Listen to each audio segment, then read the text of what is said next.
क्या आप जानते हैं श्री कृष्ण के बचपन के दोस्त सुदामा का एक ऐसा रूप भी था जिसकी वजह से भोलेनाथ को इनका वध करना पड़ा था। इस पर विश्वास करना थोड़ा मुश्किल है, लेकिन अगर हम इतिहास के पन्ने पलटे तो यह सच सामने आता है। लेकिन सोचने वाली बात है कि आखिर ऐसे उन्होंने क्यों किया। दरअसल स्वर्ग के गोलोक में सुदामा और विराजा दोनों ही रहा करते थे। वहीं सुदामा विराजा से प्रेम करता था, लेकिन विराजा कृष्ण से प्रेम करती थी। एक बार विराजा और श्री कृष्ण एक दूसरे में लीन थे, तभी वहाँ राधा आ गई। फिर क्या होना था।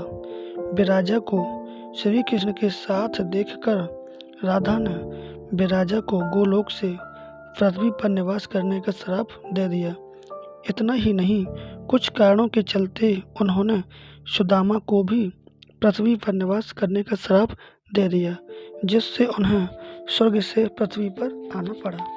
कुछ वर्ष बाद जब श्राप फलित होने का समय आया तो सुदामा ने दानव राज दंभ के घर पुत्र के रूप में जन्म लिया, जिसका नाम शंखचूर्ण रखा गया, और विराजा धर्मध्वज के यहाँ तुलसी के रूप में हुआ। इसके बाद राक्षस राज दम्भ का विवाह तुलसी से हो गया। माता तुलसी से विवाह के बाद उनके साथ अपनी राजधानी वापस लौट आए।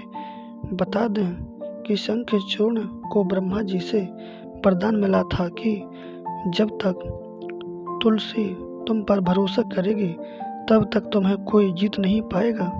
इसके साथ ही उन्होंने शंखचूर्ण को रक्षा के लिए एक सुरक्षा कवच भी दे दिया था। वहीं बीतते समय के साथ शंखचूर्ण धीरे धीरे हर युद्ध जीतता जा रहा था, जिसके बाद वो तीनों लोगों का स्वामी बन गया। शंखचूर्ण के क्रूर अत्याचार से परेशान देवताओं ने भगवान ब्रह्मा से इसका समाधान मांगा। तभी ब्रह्मा जी ने इस समस्या के समाधान का भगवान विष्णु से सुझाव मांगा, लेकिन विष्णु जी ने देवताओं को शिव जी से सुझाव लेने को कहा। देवताओं की परेशानी को समझते हुए शिव जी ने शंखचूर्ण से युद्ध करने के लिए अपने पुत्रों कार्तिकेय और गणेश को इस युद्ध के लिए मैदान में उतारा। इसके बाद भद्रकाली ने भी अपनी विशाल सेना के साथ शंखचूर्ण से युद्ध किया, लेकिन शंखचूर्ण पर भगवान ब्रह्मा के वरदान के कारण वध कर पाना काफी मुश्किल हो गया था। और आखिरी में भगवान विष्णु युद्ध के दौरान शंखचूर्ण के सामने प्रकट हुए और उनसे उनका कवच मांगा, जो उन्हें ब्रह्मा जी ने दिया था। शंखचूर्ण ने तुरंत ही कवच भगवान विष्णु को दे दिया, जिसके बाद भगवान विष्णु उस कवच को पहनकर माँ तुलसी के सामने शंखचूर्ण के अवतार में पहुंच गए। उनके रूप को देखकर माँ तुलसी ने उन्हें अपना पति मानकर उनका आदर सत्कार किया, और छल के कारण माँ तुलसी का पतिव्रता नष्ट हो गया। पत्नी तुलसी की पतिव्रता में शंखचूर्ण की शक्ति बसी थी। वरदान की शक्ति के समापन पर भगवान शिव ने शंखचूर्ण का वध किया और देवताओं को उसके अत्याचार से मुक्त करा दिया।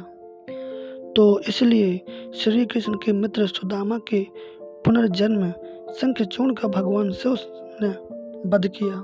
माता तुलसी ने भगवान विष्णु को श्राप दिया कि वह अपनी पत्नी से अलग हो जाएंगे। राम के अवतार में भगवान सीता माता से अलग होते हैं। वहीं भगवान को पत्थर का होते देख सभी देवी देवता में हाहाकार मच गया।